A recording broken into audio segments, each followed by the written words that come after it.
¿Qué tan profundo puede caer una sociedad cuando convierte el cuerpo humano en una herramienta de control, tortura y recompensa?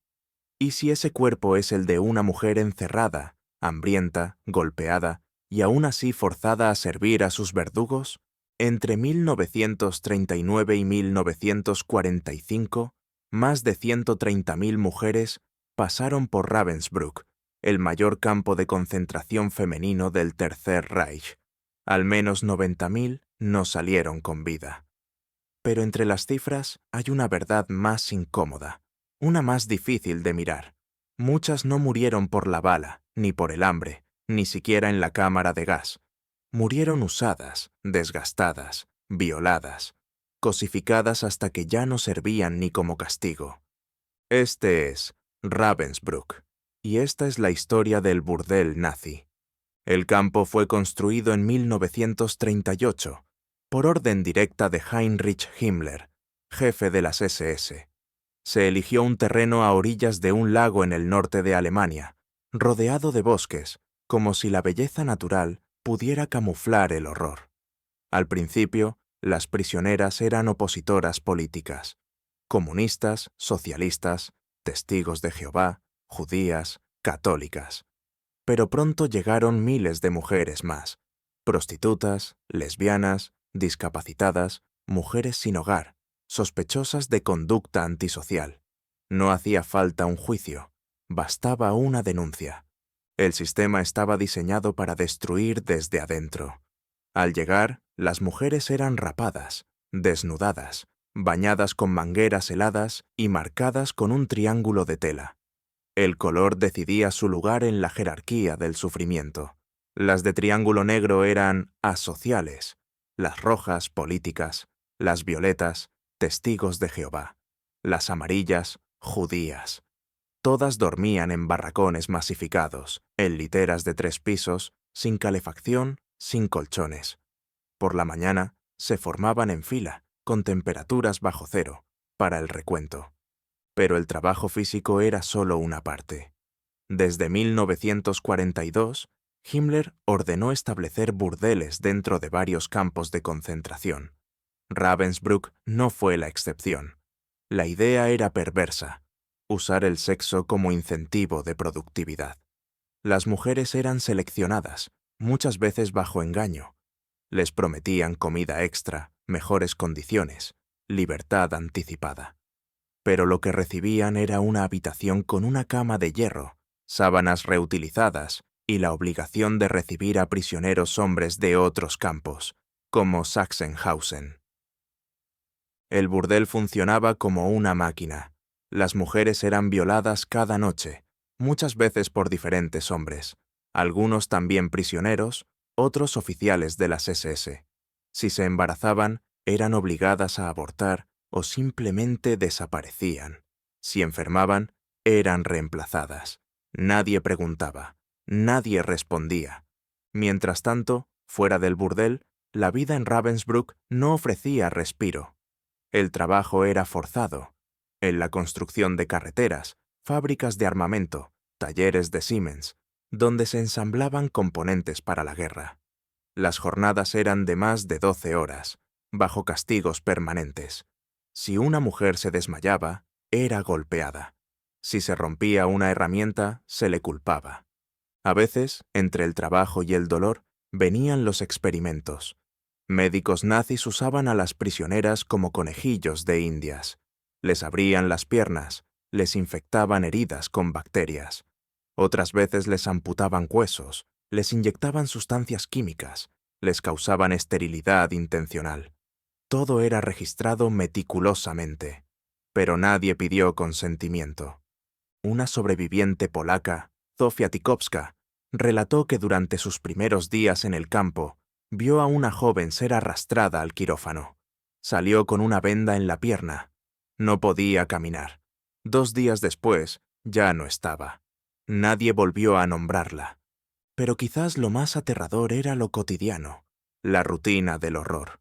El sonido de los perros de las SS, el olor del crematorio, las palizas por no alinear bien una fila, el miedo constante a ser llamada por un número y no volver. Y entre todo eso, el burdel seguía funcionando. A veces incluso servía para premiar a prisioneros colaboracionistas. Y si valoras que esta historia se cuente sin filtros, suscríbete para que más voces no se pierdan en el silencio. El burdel de Ravensbrück no fue una aberración aislada. Fue una política estructurada, escrita, planificada. Un sistema donde el cuerpo femenino se convirtió en arma, en trofeo y en castigo. Y aún hoy, la historia oficial apenas lo menciona. Pero quienes sobrevivieron lo recuerdan. Y nosotros también deberíamos. A comienzos de 1945, el Tercer Reich se desmoronaba. El frente oriental avanzaba. Las ciudades alemanas eran bombardeadas. Pero en Ravensbrück, la maquinaria del horror seguía en marcha. Los hornos no se detuvieron. El burdel tampoco.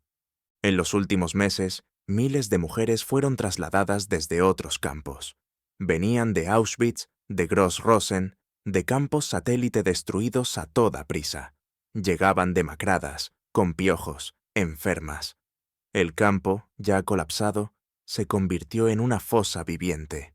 En invierno, más de 40.000 prisioneras estaban hacinadas en instalaciones, diseñadas para 6.000. No había comida, no había agua. Las mujeres dormían en el suelo, una sobre otra. Las enfermedades se propagaban como fuego. Tifus, disentería, tuberculosis. En medio de ese caos, las SS continuaron seleccionando prisioneras para asesinarlas.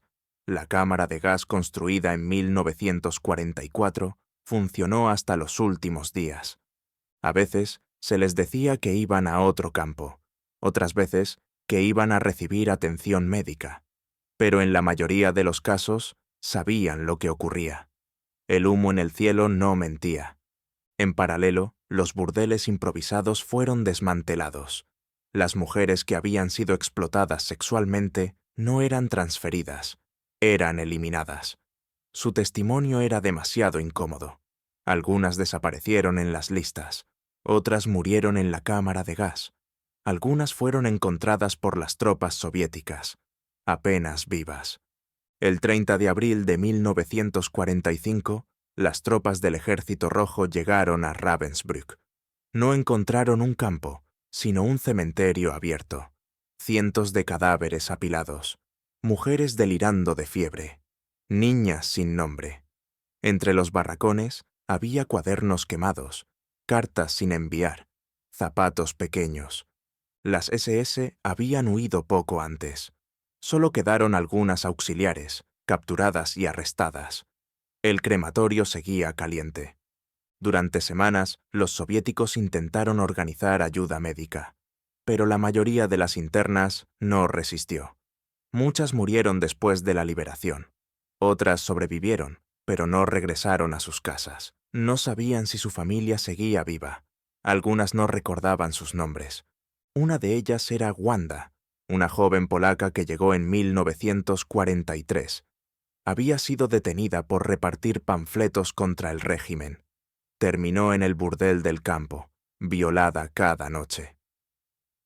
Años después, contó su historia en un tribunal alemán. Tenía miedo de ser olvidada. Y lo fue. Como tantas otras. Tras la guerra, los juicios comenzaron. En Hamburgo, en 1946, se juzgó a varias oficiales del campo. Algunas de las guardias femeninas más temidas, como Dorothea Vince o Luise Brunner, fueron condenadas a muerte. En total, más de 30 miembros del personal de Ravensbrück fueron sentenciados. Pero la mayoría de los responsables nunca enfrentó consecuencias. El médico Karl Gebhardt, uno de los encargados de los experimentos médicos, fue ahorcado en 1948 tras el juicio de los doctores en Nuremberg. Muchos otros escaparon, cambiaron de identidad, vivieron décadas como ciudadanos respetables. ¿Y las mujeres? ¿Qué pasó con ellas? Las sobrevivientes regresaron a países que muchas veces no las querían escuchar. Algunas callaron por vergüenza, otras lo intentaron, pero sus historias eran demasiado atroces para creerlas. En varios testimonios, incluso sus propias familias les dieron la espalda. ¿Tú, en un burdel nazi? Debe ser mentira. Así le dijeron a Elfriede, una austríaca detenida por negarse a denunciar a un judío. Fue obligada a servir en el burdel de Ravensbrück durante casi un año. Nunca se casó. Nunca volvió a confiar en nadie. Las cicatrices no siempre estaban a la vista. Algunas mujeres quedaron estériles, otras con parálisis, o con pesadillas tan vívidas que no podían dormir en silencio. En los años 90, cuando se desclasificaron archivos y se erigieron memoriales, algunas de estas mujeres hablaron, no por venganza, sino para dejar constancia, para que alguien, algún día, entendiera lo que fue ese lugar. Y si llegaste hasta aquí, suscríbete, porque contar estas historias es la única forma de no repetirlas. Hoy, Ravensbrück es un museo. Hay placas, vitrinas y visitas guiadas, pero nada de eso alcanza, porque lo que ocurrió allí fue más que historia. Fue una fractura ética, una muestra de cómo el mal puede organizarse, escribirse, sistematizarse y luego ocultarse. El burdel nazi fue una de sus manifestaciones más oscuras, no porque las mujeres fueran solo víctimas, sino porque su dolor fue borrado, archivado, como si el sufrimiento sexual no contara entre los crímenes de guerra. Pero sí cuenta, y debe seguir contando, porque un cuerpo violado no es una anécdota, es una verdad y una advertencia.